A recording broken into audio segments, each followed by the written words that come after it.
And welcome everyone in the room and those of you online as well.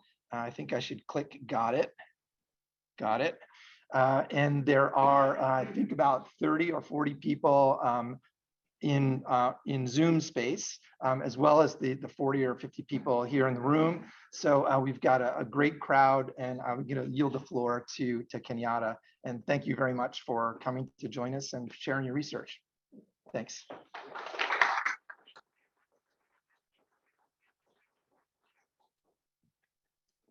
Thank you all so much. Very excited to chat with everyone. I'm not going to trip over a wire. Okay. Good evening, everyone. I'm really happy to share with you Black Manteo, Roanoke's Lost Colony. Like Randy said, this is kind of research in progress. So I'm excited. Ask questions. Let me know what you think. Yes. Let's move, mics move for those reasons. Thank you. So I want to start with a quote, and jumping right into it, I want to start with a quote from an American educator and historian, Lonnie G. Bunch, who's also the first historian and African-American head of the Smithsonian. This quote really brings up a lot for me in terms of thinking about the practice of memory keeping and how important it is when we think about its power in bringing forward our personal and communal ideas of worthiness. And it really keeps me intrigued in continuing to look at and uncover what historic preservation as a field and also private practices of historic preservation have decided and not decided to put resources behind in terms of bringing into the future. My presentation is going to start with historic context before getting into the second half, which really is going to be focused around preservation tactics of Manteo residents. And then I want to also introduce myself and say hi to my cousin. Introducing myself, my name is Kenyatta McLean. I use she, her pronouns, and I'm an urban planner who really started my work in economic development, but in the last few years have been doing a lot of heritage planning through my work as co-director at Black Space. And I have lastly, always and forever will be the baby granddaughter of Ruby Louise Midget, and her oldest granddaughter is now here in the building as well. And Ruby Louise Floyd, who's pictured here, really spent a lot of time actually here in Philly, where she actually migrated, and she raised 6 kids, was a wife, a mother, and also an early educator. But she started her life as Ruby Louise Midget, and she started that life in Manteo. And so I want to take us on a journey to Manteo, that is a town that's in Roanoke, that's in Dare County of North Carolina. So again, this is the northeastern shores of North Carolina. You can see a couple census facts, and then would like to name that Manteo is named after a Native American man by the name of Manteo, who was a part of the Croatan tribe. And so a note that I want to make here is that the beingness of the Roanoke Freedman colony descendants, like the colonists and also the descendants, are really premier for me. So during this presentation, you'll hear videos and voices of people. And so those are always going to be descendants of the colonies, of the Freedmen's colony. I think that it's really important, and some of those were reported by me and then also by Outer Banks TV. Moving us forward, these are just some an aerial view of Manteo so that you can understand what the waters look like. I'll try to continue to show you visuals of that. And then here, I want us to think about both kind of 2 points. So in gold, I'm highlighting some of the starts of and milestones for the Freedmen's colony that was established in Roanoke, and also how it was its demise and then change into an enclave, a Black enclave on the island. And then in Black, you can see some of the beginnings of historic preservation. And I want to note that both the field of historic preservation and then the start of this Freedmen's colony, both are heavily tied to the Civil War. As historic preservationists in the beginning spent a lot of time actually preserving the structures and homes of Confederate heroes. So moving forward, I'm going to start us with thinking, now we're in the fall of 1861, the Civil War has started, and the Union has started to have its first victory in North Carolina. And this illustration is from Harper's Weekly. and was shared. At this point, illustrations are being shared through newspapers to try to give people that are not on the battlefield an idea of what's happening in the battlefield, what's happening around the war, and then also like what are some of the results of these like wins and losses. And so the picture in the upper right-hand corner is what I want us to focus on tonight. And that picture is really Hotel d'Afrique. So Hotel d'Afrique operated in 1860, from 1861 to 1865. It's really significant because this is a first win for the Union Army, and that win results in an influx of refugees. Those refugees are escaping bondage and captivity by Southern slave owners. And then they are able to, descend kind of upon Hatteras Island, which is about an hour south driving of Manteo, which we'll get back to. But this hour south space is really important because it marks kind of the first time that the Union has to figure out what do you do with these people that are now free and escaping bondage, and how the reality is that the Union soldiers are also thinking about how do these people's personhood add to the war strategy, right? And so this site, there's no actual remains of this site that anyone has or has located. And so it's memorialized right now in a parking lot of the graveyard of the Atlantic Museum. And that memorial is about a structure that's about as tall as me, black stone, and marks that this happened, or that this was a space. But it's interesting, and a thing that will be a theme tonight, of that memorial happening very later on, and like way far into closer into our recent times, than being like more appropriately at the time, or at least near the times that these things were happening.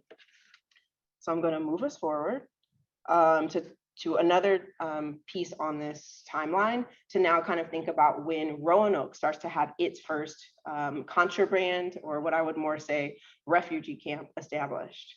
And so the refugee camp that's established in Roanoke doesn't have like a fun name or fancy name in the way that Hotel d'Afrique became popularized by the New York Times articles about it. But this is what turns into the Roanoke Island Freedmen's colony. 1863, late 1863, there were so many blacks on Roanoke Island that the Union federal government decided to form a colony on Roanoke Island, a Freedman colony. Reverend Horace James was in charge of that Freedman colony. They formed schools and hospitals, and had teachers that would come down from the north and teach the kids to read and write. In June of 1863, President Lincoln signed the law that allowed blacks to enter the Union Army. Most of the able-bodied men here on Roanoke Island went right into the Union Army. They formed the 2nd and 3rd all-colored brigade here in North Carolina. So that, again, was a voice of Darrell Collins, who's another descendant of the colonies, and actually has been a huge historian on the island, really trying to share the knowledge and history of this space. So in the red square is what is known to be, through kind of like interviews, what has been noted as possibly the space where the Freedman colony was located. Its exact location is not clear because all of its remains were either destroyed or have disappeared. And so I want to highlight some of the numbers on the screen in terms of amounts of people that were coming in. So in 1864, you see somewhere around 2,200 people. And a year later, right, the superintendent reports almost 4,000 people have come from, all around North Carolina, and to kind of get their taste of freedom. And when these refugees come together, they start community building immediately before anyone formally says you are now a Freedmen's colony. And one of the first things they build are 2 churches. And so as a planner, it's really important to me to think about what communities decide to build when they're given the opportunity to. And so we can already know that a really big priority in space making for this community is faith and worship. And the buildings of these were noted to happen as early as February 1862, which is when there is a refugee camp, or what was called a contraband camp, and not a colony yet. And then the next thing that is built are schools. And so we know that now education is the next priority for this community of people. And the first school is built around a small building that is built around Port Point. And so in that in this map, you can see Port Point here on the south side of the square. That's like kind of the more southern part of the colony is where that's built. So I want to stress the point that energy was high, energy was vibrant, energy was really excited about what freedom and hope could mean for these folks. And so the day that it was deemed legal for Black men to join the war, they did so, right? And so including my own family member who, joined the war thinking like, I'm now in this freedmen's colony, my wife and my children will be settled and safe as I fight and serve for my country. But by 1864, 1865, things changed. The Union troops had won the war, so they didn't need us anymore. And so they decided to take back from us what they had given us 4 or 5 years prior. So that's a quick snippet from Miss Virginia Tillett, who was also became a county commissioner and just an amazing historian, started doing her work in the 80s and found so much about her legacy, and again, as a descendant of the colony. So these letters that are on the left are excerpts from a book I'll bring up a little bit later in this presentation from Arvella Bowser, who also wrote, and Lindsay Bowser, who together as a couple wrote the only kind of, what am I trying to say? Wrote the only book from living descendants, they passed away, sorry, descendants that lived on the island versus people that are researching from the outside. And so that's why I think it's really important to look at some of these letters that share the voice of colonists, and these men come together, hear what's happening, get letters from their families, know that their families are not getting the food, not getting the resources. Union soldiers, unfortunately, are not being as warm and welcoming. And so there's a lot of interviews that kind of talk about descendants noting that while Blacks were treated better in Roanoke, the idea of being free, they learned was different than being equal. And so now we're going to keep moving because time is just moving. And so now we're going to be here in 1867, 1868, just to close out this historic context before I talk a lot about the preservation tactics that folks are doing. And so now we're at a place where the federal government has decided to disband and formally stop giving resources to the colony. And it also has decided to allow Confederate landowners that repledged themselves to America despite their treacherous acts to be able to reclaim their land by whatever means they found necessary. And so what that meant was that that almost 3,900 or that 3,900 number of freed people living on the island became refugees yet again, fleeing another set of racial terror and also fleeing another set of broken promises. And so there is a set of them that stay. And so I highlight that in 1868, where 11 freed people purchased land. And so those folks that purchased land, this was kind of a promise that was said to them that like, if these folks come back, they'll just let you buy the land. Nobody's going to want to be here. That wasn't true. But what happened is one man, Thomas Doe, who I think passes away in the war, his children are the ones who I guess don't want to be associated with the land anymore and actually do sell to the freed people. Richard Etheridge is another like a descendant, or sorry, actual freedmen's colony person that is able to buy land. And there's one or two people I'm still researching and trying to figure out if my own descendant or my own ancestor was able to purchase land and be one of those people that then sold small portions of their land to other Black people. And so through doing this, this is how they built what is known as California or Bowsertown. And so this, now we're moving from a freedmen's colony to what I'm calling a freedmen's enclave. So the government kind of decided and outlawed the Black folks being on the coastal area and decided that they needed to be inland. And then that was also where they were able to buy land. And so this was really important to me. One, as a Californian, I thought it was very crazy as I did this research that California was like deemed by like my ancestor and other people as this thing that meant the American dream. And so that is what's been noted as why they called it California. And Bowsertown comes up because the Bowsers were again a part of those freed people that were able to accumulate enough land, a lot of land, to a point that they were able to sell to a lot of people. So that's kind of honoring what they did. This is another kind of aerial shot in the middle space. This is kind of like some of the area and shot of California Bowsertown within Manteo and on the island. This site is super important to all North Carolinians because of all of the history that I've already shared with you tonight. And then for current residents that are direct descendants of the California colony, they have lived kind of in this direct contrast. Whereas when you get to Roanoke or you come to Manteo, a lot of the branding is going to tell you about the lost colony, which it's known for these European colonists that were lost after a few years of not getting resources. And that's what's really marketed as the history of the island. And it's a bit of a slap in the face for the other folks that live here in the Black community that has built itself over and over again. And so on top of this kind of institutional racism, preservation racism, there's also environmental injustice, as in the 1960s to 1991, a lot of the Bowsertown, California area was actually decommissioned. I'm sorry, not decommissioned, was actually turned into an active landfill that was then decommissioned in 1991. And so it's just been a number of kind of thing on thing that's been piled on. I wanted to note now, we're moving to the kind of the last section of my presentation tonight, which is about the freedom's fragments. So we go from a colony to an enclave to now these pieces of memory that folks are holding and keeping together. I wanted to note some of the preservation work that's been done at a more private or public level. There has been work that's happened past 2013, but some of the most recent work was paused due to COVID. And so I'll just note that there are like additional bike trails and also a walking trail that I see that's like kind of in the midst. And also the Outer Banks is now being more pulled into some of the branding that North Carolina as a whole is doing.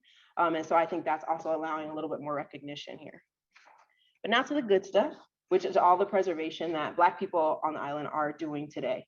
And so that includes different types of preservation. And so I wanted to start with preservation through use, which I think sometimes the field of preservation kind of struggles with, but I believe is really important. And so this statement is like kind of what you heard as a freed person or escaping person and what brought you to want to go to Roanoke. You knew if you cross this creek, you get to a safe haven.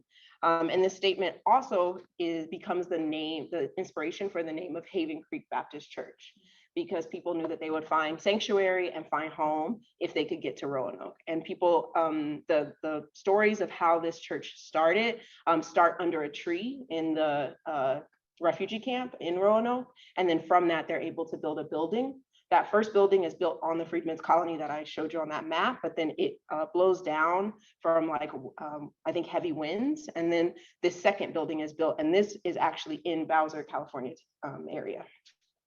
And so this rebuilding happened in 1948. This is cared by the pastor and also congregants. And this is also, again, one of the possible first structures built by freed people, not this, but you know, its predecessor. And then this new church was built on a property that was deeded to Richard Etheridge, who was an important freedman colonist. And then the church cemetery is very important because a lot of freed people lay there and also their descendants. Next is preservation through museum. I think this is something that is familiar again to the field of preservation, but I think sometimes, as we all know, Black sites are under-resourced and underfunded in terms of this preservation work. So the Pea Island Cookhouse and Life-Saving Station. Well, like my father, that's another image of him that served at the station, or men that entered the early Coast Guard from here, because Etheridge opens that door. Once you're a surfman, you can then for men in this area who couldn't go to school, right, to realize, hey, they could get in the Coast Guard. And as I understand it, the Coast Guard was one of the most difficult. That is the voice of Joan. Joan Collins lives on the island, actually moved back to the island in retirement onto her grandfather's land and built a home, which I think is a whole nother thing of preservation that I'm very loved to and honored by hearing her story. She's also a part of the Pea Island Preservation Society, who takes care of this cookhouse. So the cookhouse was attached to the actual Life Tower, and the structure was built in the 1930s, moved to its current location in 2006, and then the Life-Saving Station, became Black operated in 1880, and that's where Richard Etheridge, this important kind of colonist and also person who was enslaved on Roanoke Island before the win of the Civil War, he becomes the captain. And in becoming the captain, he's able to start leading and creating an all-Black crew because white lifesavers would not work under him. And so that created this opportunity for an all-Black crew that also ends up doing one of the biggest rescues of 1896, where they save all people on this E.S. Newman during a hurricane. But unfortunately, again, this theme runs of not being acknowledged for that work until 100 years later, when all of those crew members have passed away. Their descendants finally are acknowledged by the Coast Guard with giving them the Coast Guard Gold Medal, which is the highest medal for bravery.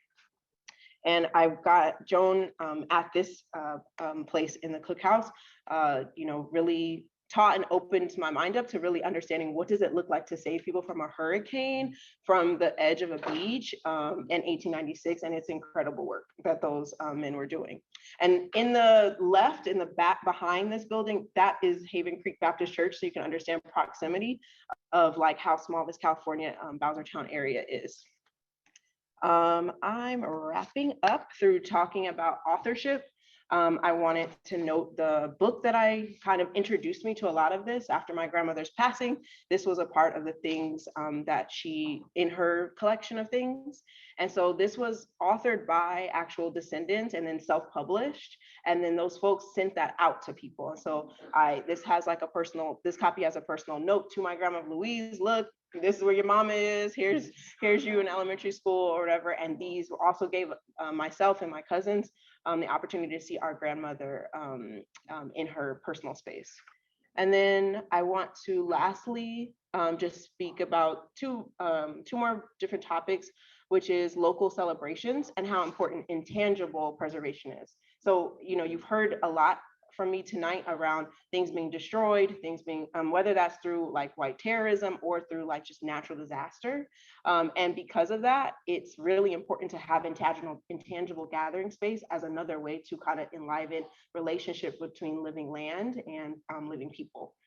And so in this, I was able to, speak to Frank and Radcliffe Collins, who invited me in their home and shared this article, which kind of was highlighting an annual celebration that their mother hosted and when she was living, to bring their family together, to share photos, share tradition, and share history, because that's what the folks in Manteo have had to rely on to keep their history alive, is so much like kind of oral storytelling and personal keeping. Lastly, I wanted to share cemetery care, and I highlight the Fields Midget Cemetery, which is, as you can see, not like very spatially designated. It's just in space and really off the side of coast of a highway, because development has not been able to kind of run through a cemetery, but it also doesn't have to respect much else as long as it doesn't run through it. And so Fields Midget, there are some significant notes here about him. He is my great-great-grandfather, and so it was really just a blessing to first find this cemetery noted in books in the Outer Banks History Center. So thank you, Tom McCreef, who really helped me come to that, and then also be able to join in my own way of preservation, which is to bring flowers, speak to my ancestors, and acknowledge them. And that's actually how I met Radcliffe, who lives across the street, and was like, yo, another Black person who, these people? Because we've been wanting to know who they are. And so that was amazing, amazing thing. And so I wanted to end with just, maybe I'm ending on this slide. But I wanted to end tonight with saying that, Alicia Wormsley has always said it best to me: there are Black people in the future. And what I call and continue to ask preservation is, what type of preservation affirms Black identity? And I believe that it starts with people, with Black people, and Black people who are already doing that preservation work. And how do our private and public practices of preservation align with and amplify the work of things like P Island Cookhouse Museum, or align with and help Haven Creek Baptist Church as an older church. I will leave you with some music from the Echoes of Heritage, who is an a cappella group that kind of keeps the voices of the colonists alive through song. I looked over Jordan and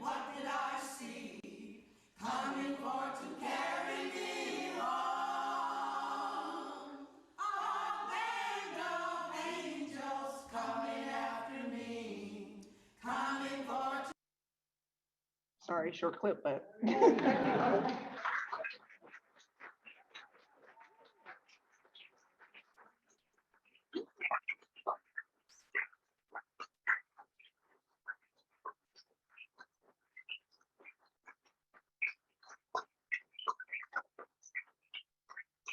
Thank you so much, Kenyatta. I'm gonna get this thing set up, but I don't know if we took time for folks to like introduce themselves to each other. We are like all in this room together. So I'm gonna get this set up, but I would like y'all to like greet one another in the space, and I'll call you back in a second.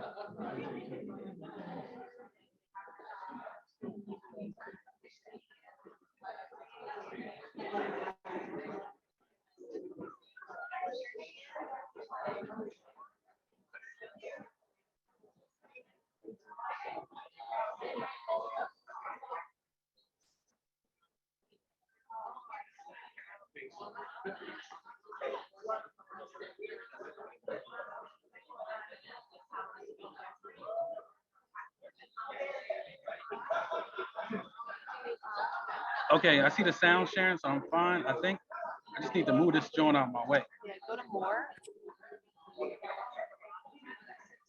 And then go to hide video. Hide video. Oh, okay, I see what it is. High video controls.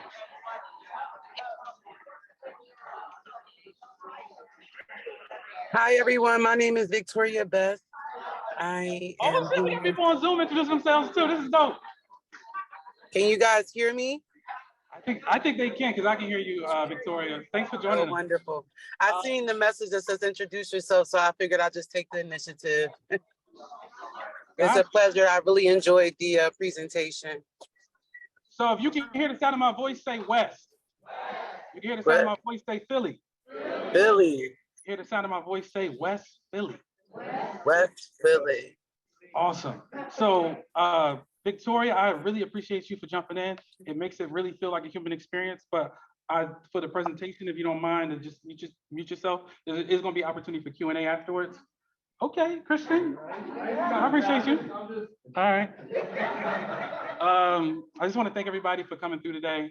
My dissertation defense is in a couple weeks. I've been sitting on this project for a couple of years. Some of y'all may know like the many other projects that I have, but not many people have seen this. So I'm really excited to share this with you. All the slides are available. I would say really you want to look through the slides if you want to sit with them. Of course, I'm gonna be moving fast to kind of get through things, but all that is up there. There's the books and everything that I've been reading to kind of influence where I'm going in there. So please, like, feel free, grab the link, use the QR code. Miss Pam really don't like QR codes. Hey, Miss Pam. But use the QR code, is up there, and find them.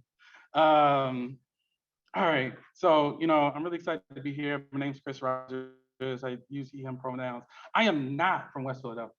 I'm from Chester, Pennsylvania. Okay, that's a better reception than I thought it was gonna be. All right, cool. But I've been in West Philly or doing work in West Philly since about 2015. I moved to 19th and Diamond from Chester, and I was living right across from the Church of the Advocate, which I know we also have some love, from Church of the Advocate here.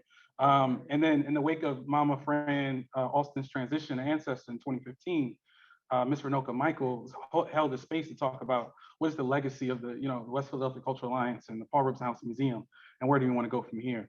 And, from there, I really, began to find ways to bring the energy and a type of history, a type of cultural organizing to that space, and, continue to do great work. And now it's like expanded to other spots of the city too. So really excited. Okay, get back to these slides. Stop rambling. All right, so I hope in that time that I was talking, I hope you got a chance to sort of like look over the overview. But let's kind of like get into it a bit.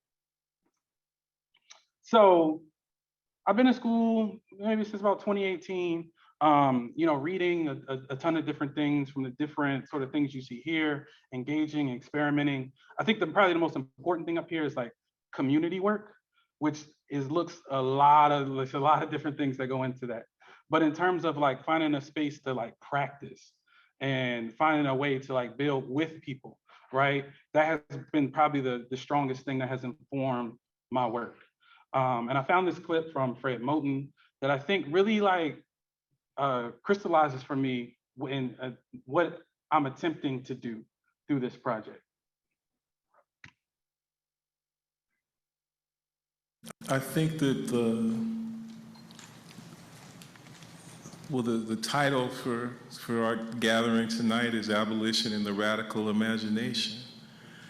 And for me, the idea of radical imagination kind of has two components. We often think about imagination as this mode of thought that helps us to see that which doesn't exist yet. But I think that imagination is equally important in helping us to see what does exist. And not only the bad things, not only the oppressive, horrible, and brutal, violent things that we have to contend with, but also the things that allow us somehow, miraculously, to survive those things.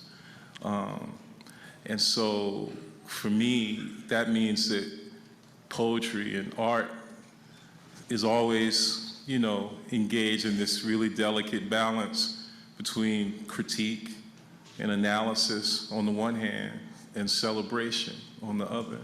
I mean, basically it. That's all I'm attempting to do. You know what I mean? Critique, analysis, and celebration. You know what I mean? And that being a consistent sort of like a persistent praxis, right? Of like, whether we're engaging, Christian knows this, whether we're engaging a new sort of like rap album that just came out, or whether we're engaging sort of like historic art from like Henry Ossawa Tanner. It's like analyzing, seeing the traditions that have set, what it means, but also celebrating that this is an accomplishment, this is work, right? This is labor, and it was meant to do something. So how can we talk about what those projects are meant to do? All right, next slide.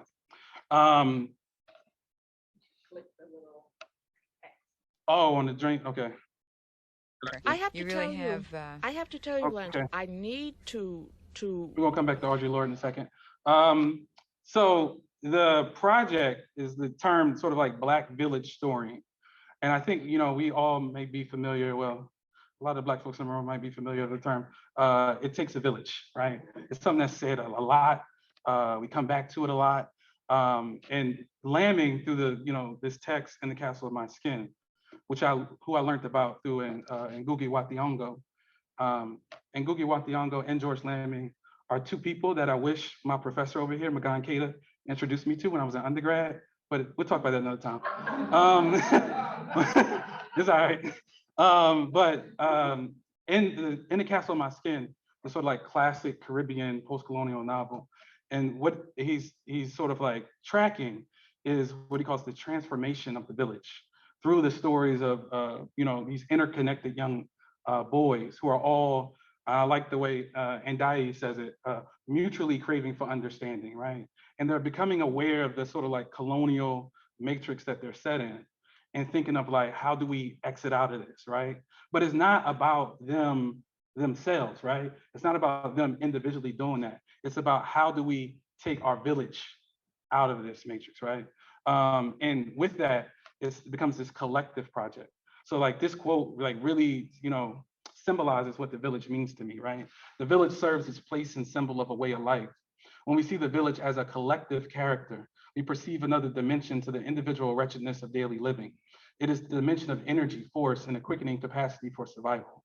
The village sings, the village dances, and since the word is their only rescue, all the resources of a vital oral folk tradition are summoned to bear witness to the essential humanity which rebukes the wretchedness of their predicament.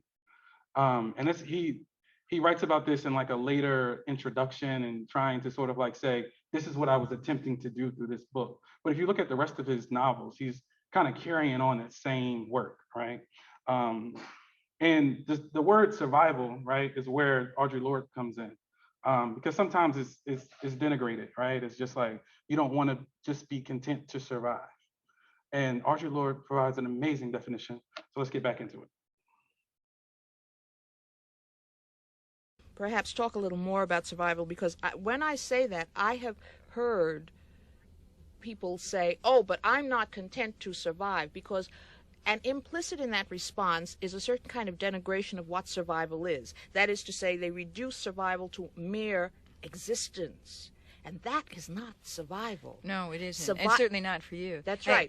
Implicit in survival is joy, mobility, and effectiveness. And effectiveness is always relative. I mean, none of us are going to move the Earth 1 millimeter from its axis. But if we do what we need to be doing, then we will leave something that continues beyond ourselves, and that is survival. You know, there's the worst part of that is like, I feel like the interviewer couldn't wait for her to finish so she could jump back in. And it's like, you missed the entire, and hopefully nobody else was triggered by that. So in thinking about this, village lens and trying to like bring it into my work, which I'm situated in education school, I'm in literacy studies. It's kind of like, what are some of the, things what are the affordances of this lens, right? So one is about sociality, right? That community, not person, is the central character in this book. And when I was thinking about this, and while I was writing this dissertation, I was listening to a lot of like Philly soul music, and you'll know about that in a second. But one of the songs that really came to mind is like Phyllis Hyman, right? And anybody know what song I'm talking about? I Can't Stand This Living All Alone. Okay, yeah, I see you. Yep. All right, I got you. All right, so the importance of it, but at the same time, each character maintains a uniqueness, right? We all bring our own vivid presence and force of personality. So I'm also in the stories that I'm trying to curate is also say like, what is this one person bringing into the collective circle, right? Also, it challenges the linearity of progress or experience. One of the ways that I saw this come up in the project is, Miss Renee Kirby, right? So we were talking, this is a Saturday, and Miss Renee says, well, last week I was talking to my son, and I was telling him about life in the 1960s. And I'm like, the different time scales that are present just in one story, right? Of we're here now in the present, but we're also talking about last week, and we're also talking about like all at the same time, right? So like that understanding of alternative way of understanding time that is layered, right? It really shines through in his book as well. This text from Andai, it's an anthology. One of the essays in it is incredibly important. So I just wanted to, give a shout out to that one.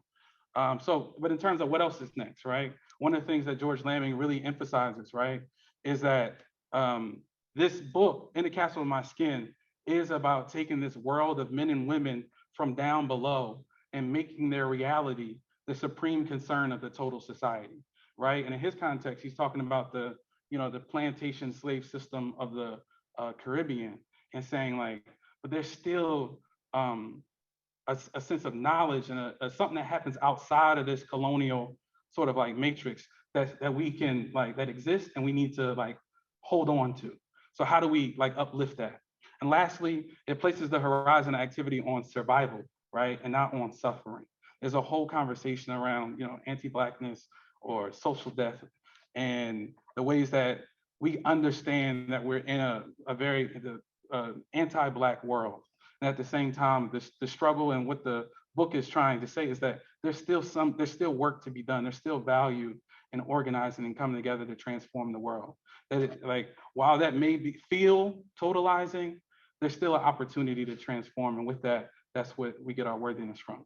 All right, I feel like I'm going on. I should have started a timer, but we're gonna keep going. All right. So what I'm gonna talk about today, well, I ain't really gonna talk about it because we're gonna do like a show don't tell type of thing. But today is really focused around the first chapter, which I call Philly Soul Music King. And the term, this project that's up here is Sigma Sound Studios. I hope everyone is familiar. There's a current organizing project right now to save Sigma Sound Studios. You can read about it at this link where I got into it through Max Ochester from Brewery Town Beats. But how do we, talk about the value of Black music in Philadelphia? And certainly they were not the only people there. It's a very multiracial, look at the engineers, all the people that were part of it. But the music and who it spoke to was extremely important. One of the major phrases, like, there's the message in the music, right? So one of the questions I would talk to Mr. James about, right, who was about like, what is the message? What was the message? you know, and me, the chapter, I'm trying to figure that out. So I went to the airport. They had this new exhibit. I don't know if it's still up. Anybody know if it's still up? The Philadelphia Soul exhibit at the airport is, yeah, thank you, Antoine. That's Antoine Haywood, everybody.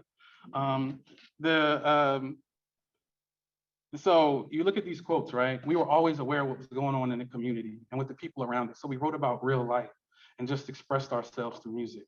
When you think of our music, it was 360 degrees of knowledge, which I feel like Kenny Gamble is doing like a plug for the Billy Paul album when he does that, right? Okay. A lot of great love songs, which is important in life, but also a lot of songs about building our community, about building people. And Billy Paul, you know how they say everyone marches to their own beat? Well, I think Philly has its own beat as well, and it's distinctive. It sounds easy, but it's hard to play. So as I see the, like me trying to figure out, okay, how do you go from here and then like talk about what's all the about, right? And how do you articulate that into a dissertation? That's pretty much what my work is. All right. So this book was extremely helpful in that, right? Emily Lordy's The Meaning of Soul, which came out maybe like 2020 or so like that. And what she's trying to sort of like define the soul discourse. And in her book, she's really about, a lot of people, when we think about soul, you think about, this is a very masculinist impulse. But what she's doing in The Meaning of the Soul is also recovering the ways that Black women were also shaping what soul was, and remains to be. So when Lordy theorizes the logic of soul is informed by performance acts meant to reflect Black striving and survival. Performance acts that embody collective aspirations for a better future. And also, I feel like the second one I really wanted to add, because she's not saying that, you know, we're all born with soul or that Black folks are born with soul, but through our performance, through our acts, through our work, we create soul, right?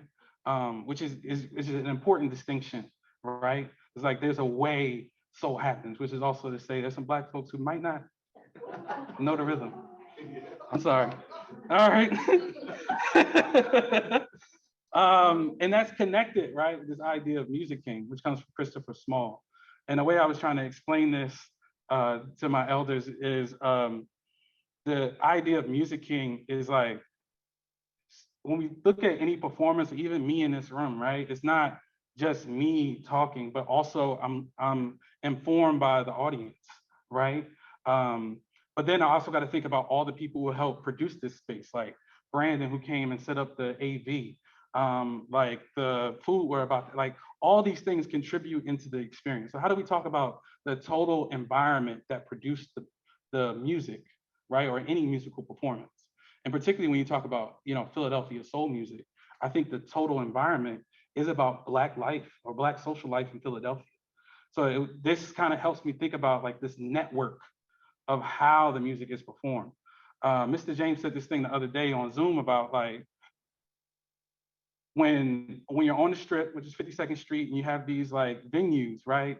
You have musicians who basically are doing like head arrangements that people are just coming off the street and performing with the musicians, and they're figuring it out together on stage. But the fact that they have a sense of connectedness of like, we know what we're trying to do together, to me suggests that we're all in some form of alignment. We all understand the message in some regards. That's where the music comes from.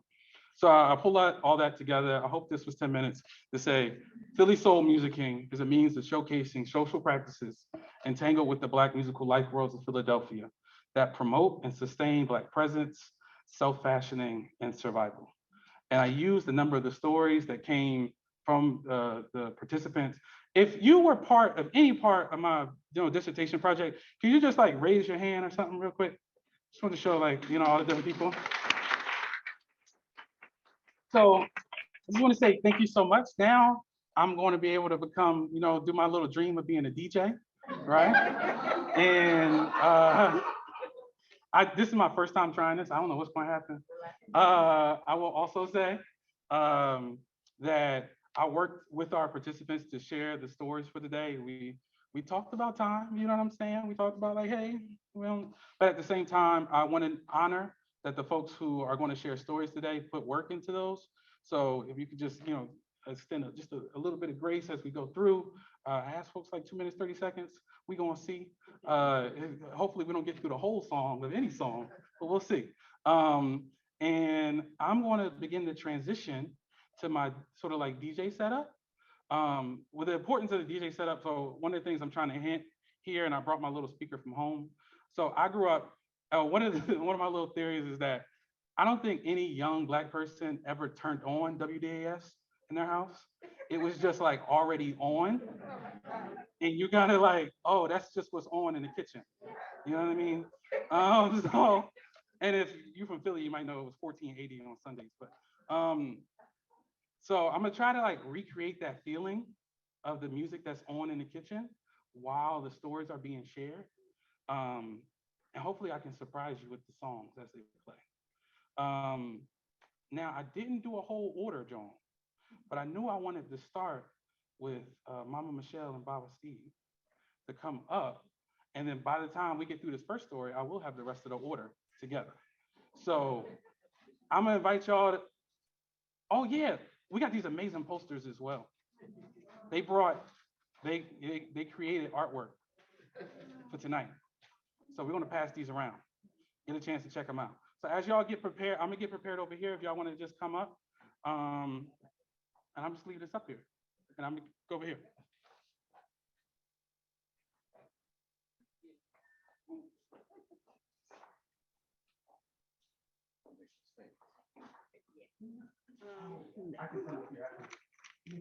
I'm sorry to the people on Zoom. I didn't send out the playlist before, but after we're done, I'll send it out. So when will you do, Chris? Oh, well, what day is the music started? I think we could start. Give me 1 second. Okay.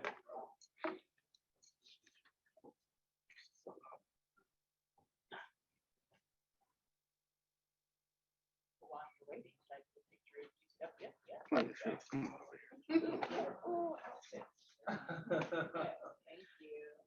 We wanted to make Chris proud of us, you know what I mean?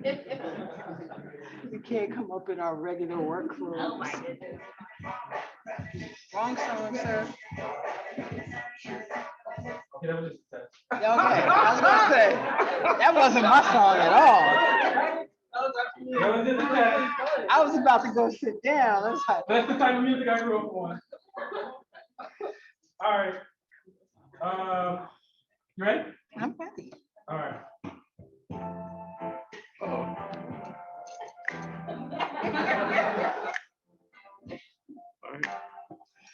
Okay, I can take that down. I landed in Philly as a transplant. Somehow, though, this always felt like home, familiar. We had Mayor Daley, y'all had Mayor Rizzo. We had Chairman Fred, y'all had Move. We had the fantastic Gwendolyn Brooks, y'all had Paul Robeson. Okay. We had Curtis Mayfield, The Impressions, Jerry Butler. Y'all had everybody else. West Philly gave me a home.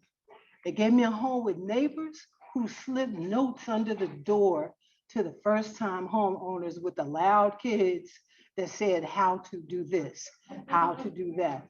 It's appreciated. We also had neighbors who told stories about the first time, about them being the first Black homeowners on that block. We had neighbors who talked about going to Booker T. Washington's wedding, but he ain't say which one. You know, Booker was many married, you know that. So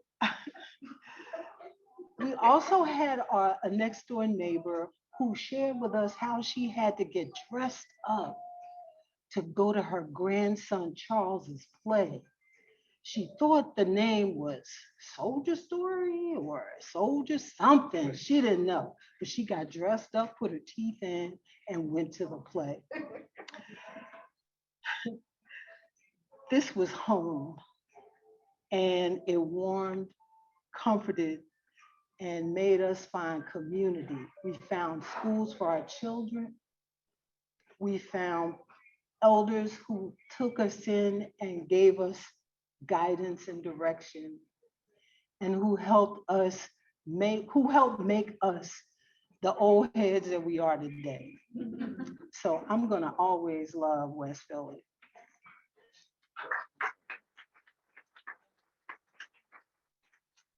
She didn't always take that position. It was a fight.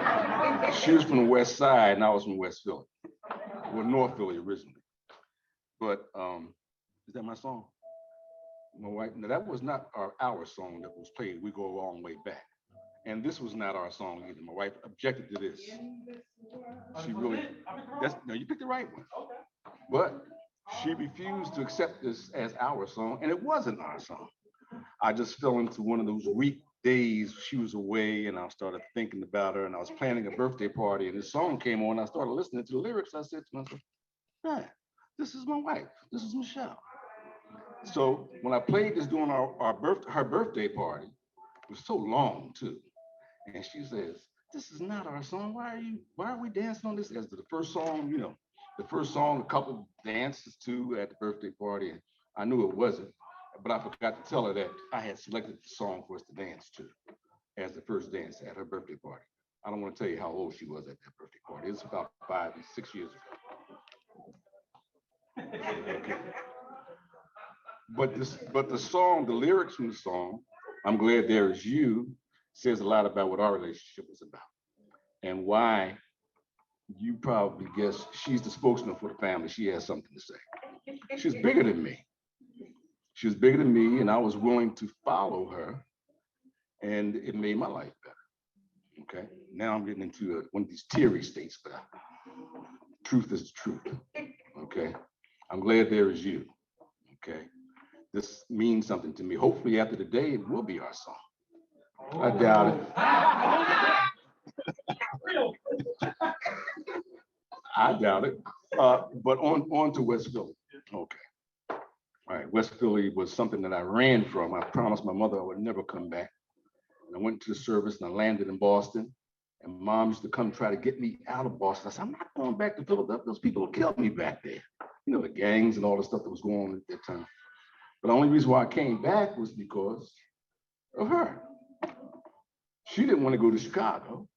We had to get out of Boston. There was just too much stuff going on there. So we decided to come to Philadelphia and made West Philly our home.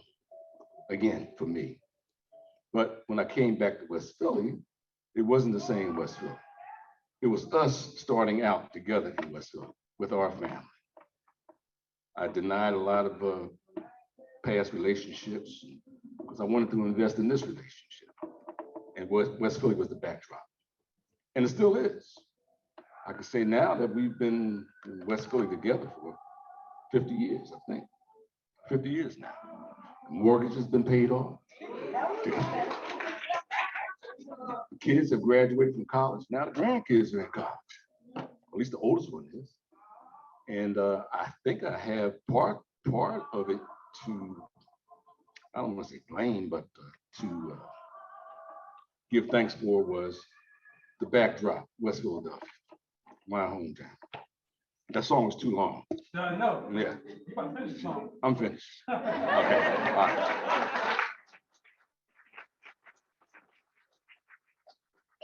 Thank you so much. I just want to also honor that Bobby Steve was like, "I'm just going to freestyle." And look at that. You know what I mean? Talk about it. All right, Mr. James.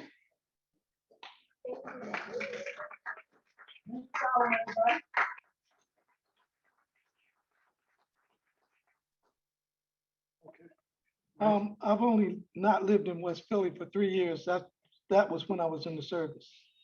Okay. I'm going to talk about how I started out songwriting. I went to Overbrook High School in the early 60s, and I ran into a singer-songwriter by the name of Eddie Holman. I don't know why he walked up to me and said, "You look like a songwriter to me." But even though we were at Overbrook at 59th and Lancaster, we both lived on close to Belmont Avenue, 44th Street. He lived on Palace Street, and I lived on Thompson Street. And I went over his house, and he played, and he played the piano, and he sang, and he asked me, okay, come up with a lyric for that. And that's how that started. And we started doing more songs, and started doing more songs. And then we started taking them around the local record companies. And we finally wound up with this organization called Still Ran, which had just produced this hit by Barbara Mason called Yes, I'm Ready.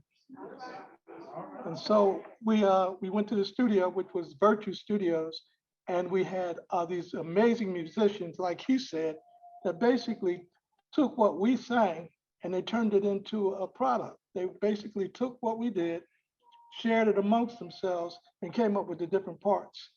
They included people like Norman Harris, Ronald Baker, and Earl Young, which later on became the rhythm section for Philadelphia International when they were talking about a message in the music and that type of thing. And the big thing about that period of time, we were high schoolers. So we really wanted to talk about love most of the time. And we wanted to impress the young ladies. And that's basically what was going on. That was the word on the street at the time. It was love and love songs and that type of thing. So basically, that's that era. And as time progressed, basically, the music progressed. Like you said, there was a message in the music, and that's what Gamble addressed, the message in the music. And more or less, as time progressed more so, the message became a reflection of what was going on in the street. And the latest song one of the latest songs I wrote was a song called Captivity. I had written a score for a play that started off with the false arrest. And with Captivity, I began to realize that many of us were in a state of captivity. And many of us don't realize that state of captivity that we're in. Basically, the theme of the song deals with being identified before people know who you are and making assumptions about you. And in the second verse, it basically says that it's been that way since we were first kidnapped and brought across the sea. There's always a possibility of you being incarcerated. And basically, it also talks about searching for a place that is home. And so that's what's reflected in the song, and that's what's reflected in what many of us search for. We search for that original place that we came from. So I'm done.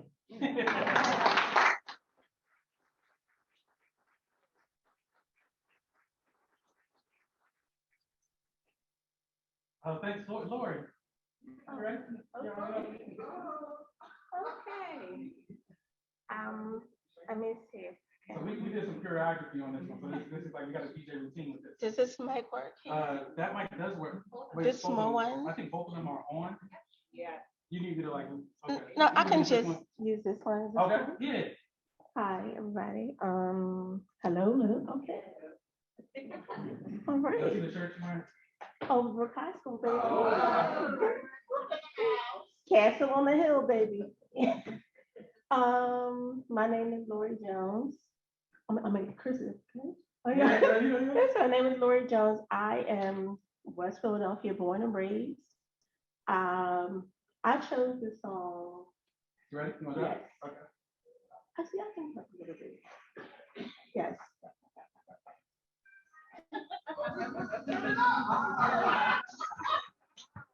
Okay, so I chose the song Summertime by West Philadelphia's own Will Smith and Jazzy Jeff Townsend.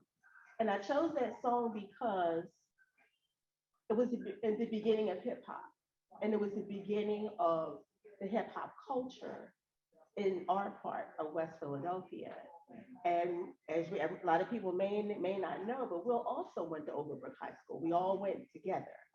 And at that time, you had a lot of hip hop artists it was just amazing at that time. And then there was the beginning of the Roots. It was the beginning of the Jazzy Fat Nasties. It was a whole vibe that was being created from different sections of Philly, but it all culminated many times in West Philly because of this location. And one thing this song says is the place called the Plateau is where everybody goes. And that is so true. I remember when I was a child, I was like, I gotta get to this plateau. I don't know what they're doing, but when I get big enough, I'm gonna go there and do it, whatever it is. And when he says you drive past the summertime hangout, looks like a car show. Good women are fresh from the beauty salon and guys are fly from the barbershop. And I remember doing my chores, you had to do chores, and then getting in somebody's car or even walking, because we had to walk past Brook, get all the way up to Belmont Plateau. And when we got there, this was the soundtrack to our lives, because it was like we have arrived, you know, and everybody was cute and everybody was strong and sexy and everything, but it was all love. It was all like, oh, I like your earrings, girl. I like your sneakers. And next thing you know, people breaking out, starting breakdancing. Then you got this guy that comes on the top of the hill and starts scratching and mixing, which to us, it was always in our basement parties. It was no. This guy began to scratch with his elbow and then spin around and scratch his, who the fuck is this guy? Who is this guy?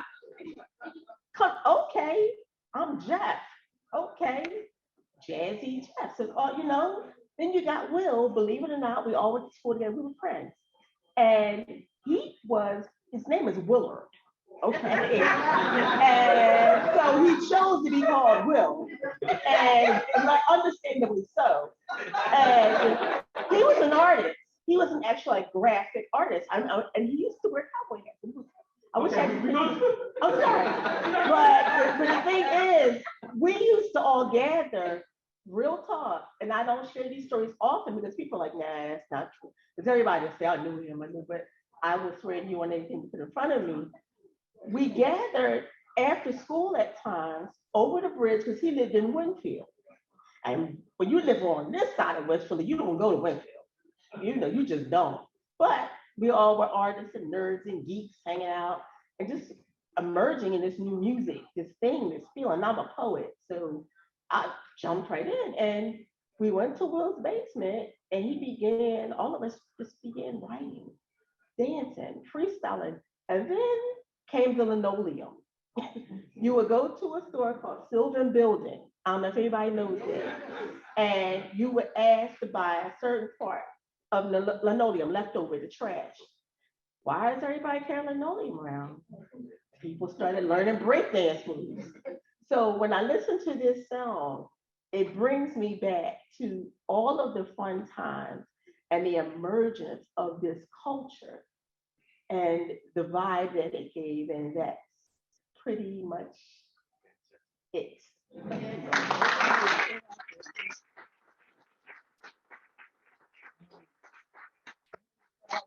Real quick, Ms. Pam, you're gonna come up. I want to give a shout out to two people. One, Antoine Haywood, who's here.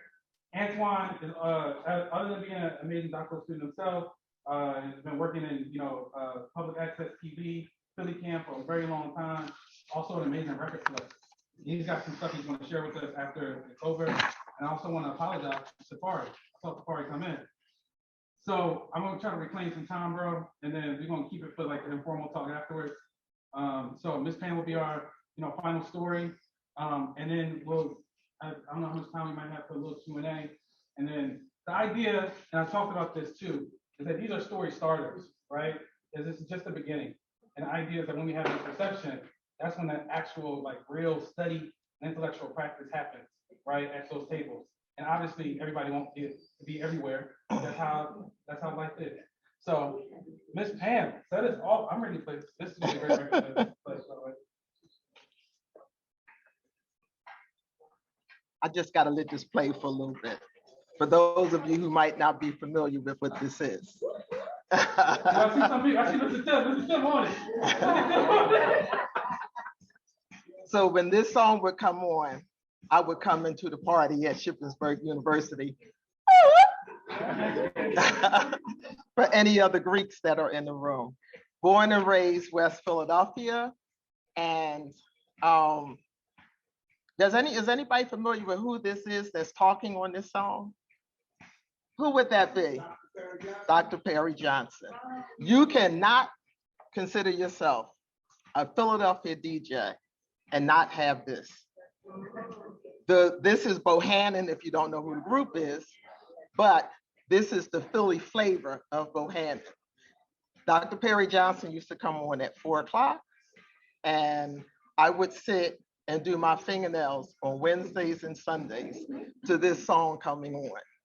That was like my mainstay. So when I went to Shippensburg, this was always my requested song. And actually, when I go anywhere, it is still my requested song. I go to the DJ and say, do you have Bohannon with the Perry Johnson voiceover? And if they say they don't, then I suggest that they find it and never refer to themselves as a Philly DJ, because this is a must. This is just like any of those performers that are from Philly. This song goes on the scale with them. So it even made it into one of my poems, which I'll read a little later, but I'm just going to say real briefly that I'm Pam Blandon Godbolt. Both families' roots are out of South Carolina, and everybody migrated to Philadelphia. I'm married into Godbolt, born into Blandon. My family was the third Black family on the 1600 block of 56th Street. And my parents were known as Mom Blandon and Dad Blandon. And I think my mother may have had the house keys for probably about 15 different families in the community. So we were known for that. Again, coming out of the South, my mother was known for her front yard. She had simultaneously flowers and collard greens, tomatoes.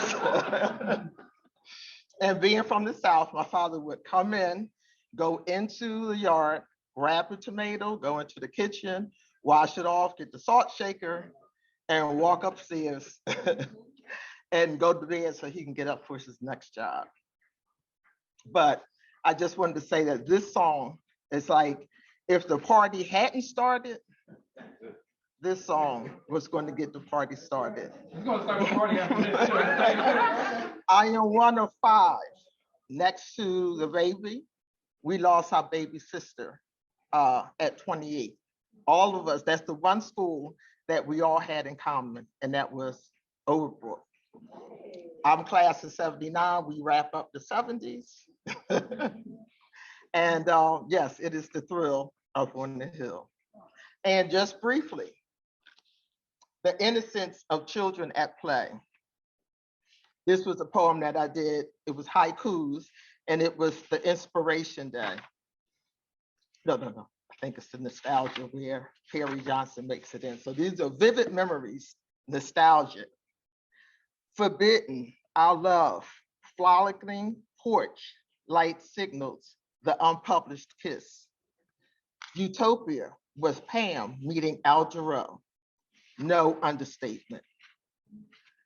Yearning, summer's fun, dead block, double dutch, jump, hopscotch, reveal, replace, guns. Martha's Vineyard, our fun, sister trip, respite, Lakeview, Dr. Perry Johnson, iconic DJ, Philadelphia. Dr. Perry Johnson, my soundtrack, Wednesday, Sunday, pampering set, I shake a boom boom.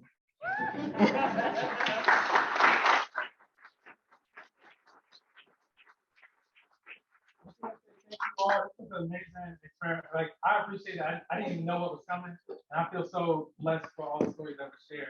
So I appreciate you all. And thank you. Thank you so much, everyone. So what we'll do, we've got a ton of stuff in the chat because we ran a little bit over, and I want to make sure that people get the food too. There is food. Sorry, people in the Zoom. We can't just send the food through the computer. And so what I think we'll do first is take about 1 or 2 questions, but I'm going to get them from the Zoom, and then we will break for some food, and we can talk more over the food. right? Because I want to keep you from that. So let me just, oh wait, actually, Sarah, can, oh, Philly holla, West Philly. Terrific. Well, you can. I think you can. Okay, very well. Yes. Wow. People come calling in from Montgomery, Alabama. Shout outs from Germantown, West Mount Airy. Oh, I love it. This is literally like a roll call. Yes. Yes. Blackened preservation. Awesome. So do we have any questions from the Zoom folks? Literally, wow. Love it. Do we have any? And if you all, let me see if you can raise your hand perhaps. Yeah, we have a lot of love. Oh, Chicago South Side in the Zoom. That is funny. Okay, I'm gonna stop sharing and see if, here we go. So our, any questions? If you have a question, you can raise your hand on the Zoom. But if not, then we'll say thank you and we'll take some questions from the audience. I see no hands up. Okay. All right. So audience folks. Where's Kenyatta? I'll leave it on the story time. Yeah. Awesome. So do we have any questions from the audience members? All right, your hand was up first. And can we bring the mic or I'll just repeat it? Okay, yeah. So actually it was it's very good both of you, but also it's inspired by the fact that Kenyatta mentioned that before you were sort of urban-ness, yeah, and so urban planner, you have moved from economic sort of development into preservation. And so I'm wondering, how do you reconcile the two? And what are the ways when those take into tangle, where sometimes the effort at preservation also becomes an effort at economic development? And so, and Chris, if you want to speak to this as well, like how do you, is it a thing where you think they should be connected in sort of it, or do you think like the preservation needs to actually be independent of sort of economic consideration? Tell the people the song you added to the playlist, Christian. Oh, I'm not seeing because now I'm tempted to go to the story, but I won't. Okay. I'm gonna be disciplined. It's right, tonight's the library. That's why my mom is very happy to know that. So Kenyatta, if you could repeat the question a little bit when you answer, yeah, so the folks on Zoom will hear it. So I hear the question as, as I identify myself as an urban planner that started in economic development, moved into heritage planning, you're asking this question about where, do I see connection between the two? And also, is there like, do I feel like there should be a boundary between the two? Thinking about what happens when we, heritage work kind of is to the end of economic, I'm sorry, for the means of economic needs. So that's kind of what I'm hearing. Yep. Okay. So straightforward answer of if I see connections between the two and like why I was interested in them, I would say yes. I care about resources. That's how I got interested in urban planning, of like, why are bus stops sitting here? Why does this neighborhood look like this? And when I think about historic preservation, it's also an act of resources, right? To be able to preserve homes and structures and spaces that were a part of your community. And that's the thing that as a Black American that's descended of enslaved people in the US, we have not had that type of privilege. And so I definitely see a connection between the two. And then I think that often now they are often connected. And when I've been a part of more like heritage focused projects, like I think about work I did in grad school in New Orleans, that there was always this angle of like, how can we use heritage to bring people to this corridor, right? Or how can I lure you in? Or even if you're thinking about Manteo, like there's definitely a conversation there about, okay, how do you have share this great history, and how do you make an exchange to create kind of more resources on the island for folks? So I think there is a natural connection, and then yes, they do get brought together. And then I do think there has to be a boundary because I mean, I'm kind of a person that I struggle with my relationship with like capital like I obviously live in capitalism as an American citizen, but I feel like we will kind of go too far for money. And so when I start to exchange culture, it's like, again, as a Black American descendant of US enslaved people, culture is one of the only things that like we have. Like, I feel like I felt what you were talking about in terms of that development of the soul.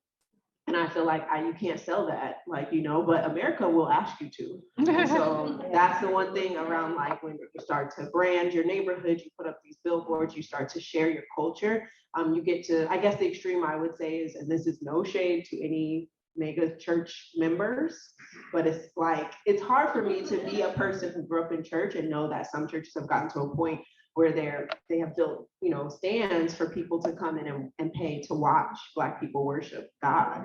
And so I'm like, that's a cultural exchange that I don't know that I'm ready for. So I would say that there's a boundary for me. I'm gonna speak on it, and then are you the one who's doing the question? Okay. All right.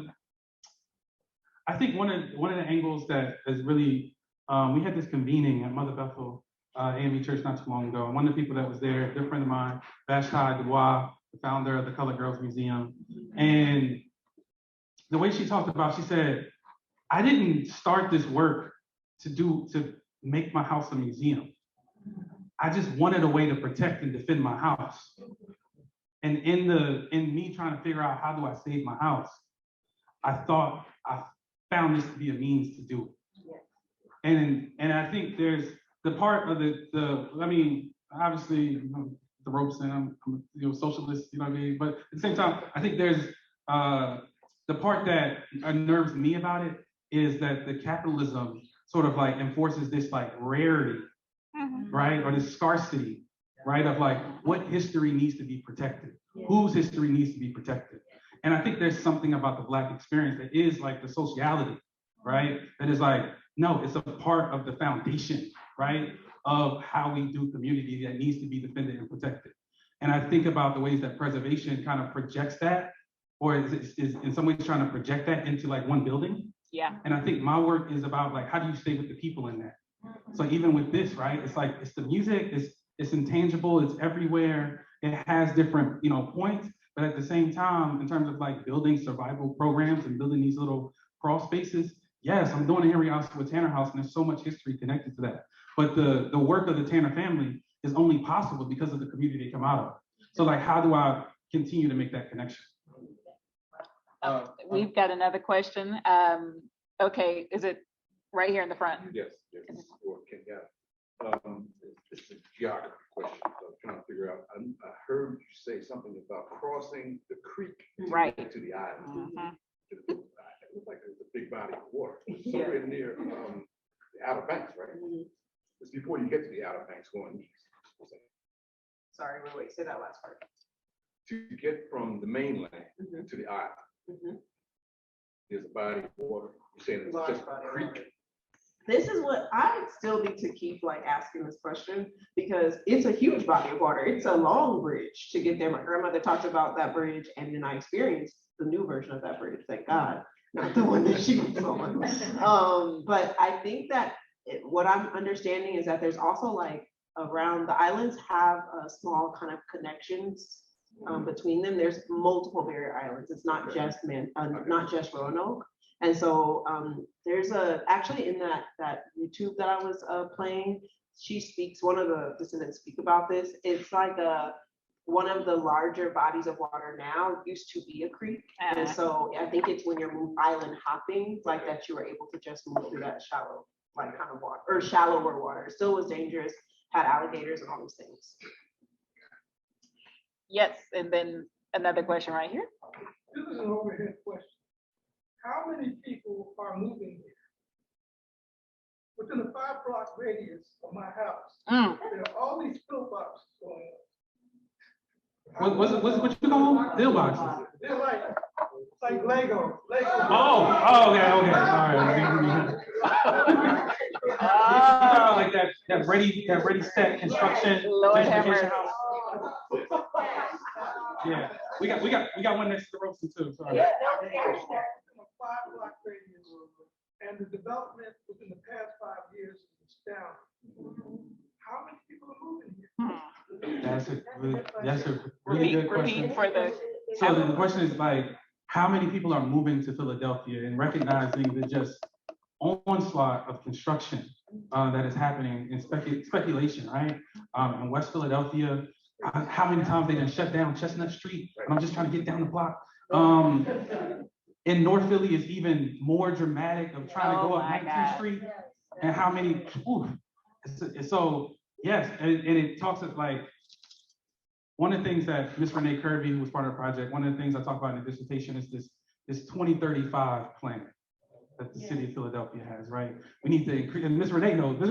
Renee should be answering this question, actually. Ms. Renee McBride Williams has probably got the answer, so we're gonna talk to her afterwards.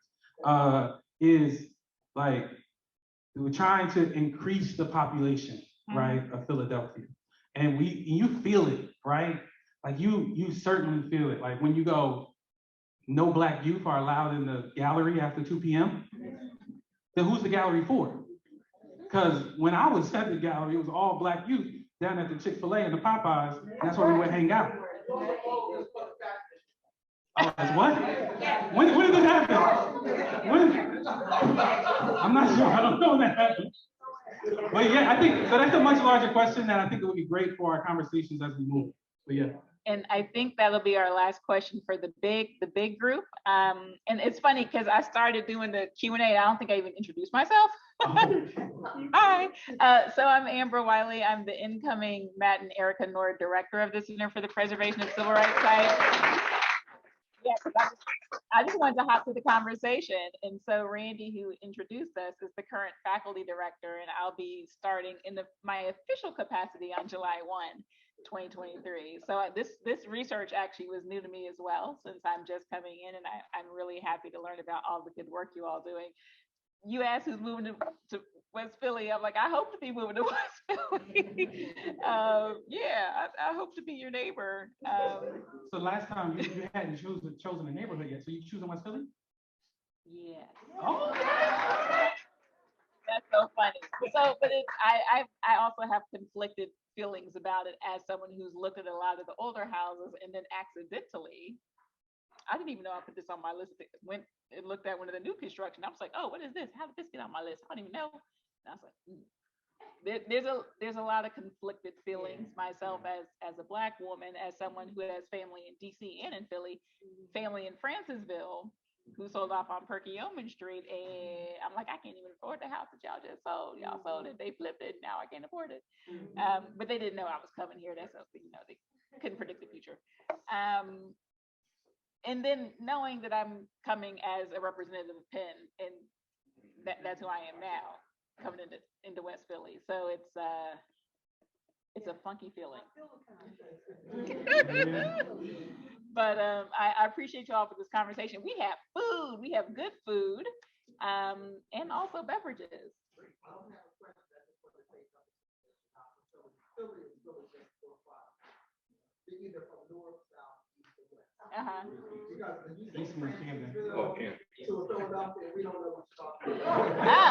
That's North Philly. Yes, North Philly.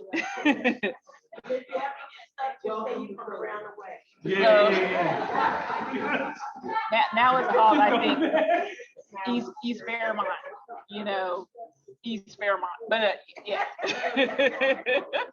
All right, so thank you all. Please help yourself to some food. Thank you to our speakers. The conversation continues.